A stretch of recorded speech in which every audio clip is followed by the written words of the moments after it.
fanatisme yang bermasalah itu mungkin kita katakan saja sebagai fanatisme sempit ya.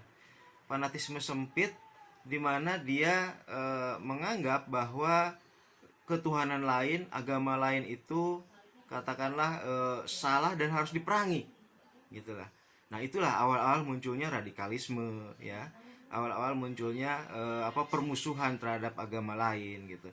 Nah, itu mungkin yang dimaksud dengan anarkis tadi itu, yang secara anarkis kemudian memusuhi kepercayaan lain, agama lain gitu ya. Nah, fanatisme sempit seperti itu tentu saja akan memunculkan masalah ya di negara yang beragam seperti kita ini gitu. Dan itu jelas bertentangan dengan ketuhanan yang Maha Esa, sila pertama. Kenapa? Karena ketuhanan yang Maha Esa itu, yang Maha Esa itu sebenarnya merupakan payung bagi semua agama-agama gitu. Dan di dalam payung itu tidak diperbolehkan untuk memusuhi agama lain gitu. Karena Pancasila, sila ketuhanan yang Maha Esa itu membolehkan atau memberi kebebasan kepada setiap warga negara ya untuk memeluk agama dan kepercayaannya itu serta beribadah menurut agama dan kepercayaannya gitu. Jadi fanatisme sempit yang anarkis, yang merusak, yang merugikan agama lain tentu saja itu bertentangan dengan sila pertama ya, dengan ketuhanan yang Maha Esa, dan itu jelas harus dihilangkan ya. Karena jika itu dibiarkan maka itu akan semakin mengganggu harmoni dari kehidupan bangsa Indonesia gitu ya. Inti dari sila pertama ketuhanan yang Maha Esa itu kan sebenarnya toleransi ya. Toleransi dalam arti bahwa setiap agama itu menjaga jarak dan tidak mengganggu agama lainnya gitu.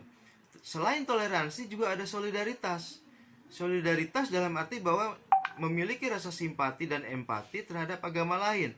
Artinya dalam praksis keseharian misalnya, kalau ada katakanlah pemeluk agama Islam sedang beribadah, maka dengan solidaritas ada misalnya kelompok pemuda agama lain yang mengawal misalnya gitu ya.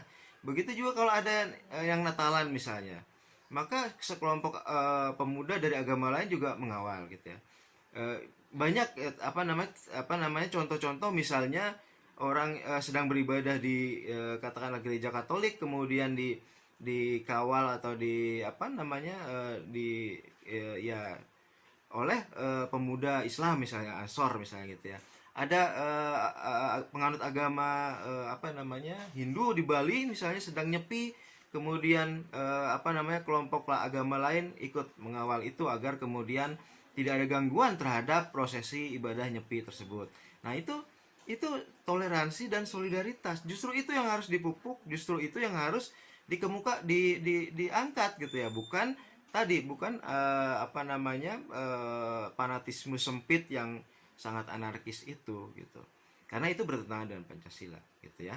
Nah, ketuhanan yang Maha Esa sendiri itu tidak mencampuri esensi dari setiap agama gitu. Tidak mencampuri ketuhanan dari setiap agama gitu ya. Orang Islam dengan ketuhanan Islamnya, orang Kristen dengan ketuhanan Kristennya, orang Katolik ketuhanan dengan ketuhanan Katoliknya, dan lain sebagainya. Nah, itu tidak dicampuri oleh negara, tidak dicampuri oleh Pancasila gitu. Yang diurus oleh Pancasila adalah bagaimana toleransi ini bisa hidup, bagaimana solidaritas ini bisa hidup gitu. Bagaimana seluruh penganut agama itu bisa melaksanakan ajaran agamanya, bisa beribadah dengan tenang dan nyaman gitu. Nah, itu yang menjadi fokus dari sila pertama gitu ya. Yang tentu saja itu akan berlawanan dengan perilaku-perilaku tadi ya, fanatisme sempit, radikalisme gitu ya, atau bahkan ya terorisme. Kalau terorisme kan memang sudah bukan perilaku orang beragama gitu ya. Itu terkait dengan ini mungkin Pancasila dan tantangannya gitu ya. Tantangannya tentu akan sangat banyak karena kita kan negara yang beragam gitu. Kalau kata Cak Nur kan seperti saya pernah katakan, keberagaman itu bisa menjadi kekuatan, tetapi keberagaman juga bisa menjadi kerawanan gitu. Karena setiap orang akan melihat yang lain itu sebagai yang berbeda gitu. Dan kemudian tidak ada toleransi dan solidaritas gitu. Tapi kemudian dengan adanya Pancasila, maka setiap penganut agama itu bisa bertoleransi dan kemudian memiliki solidaritas terhadap penganut agama yang lain gitu ya. Oke, silakan kalau ada yang ditanyakan lain.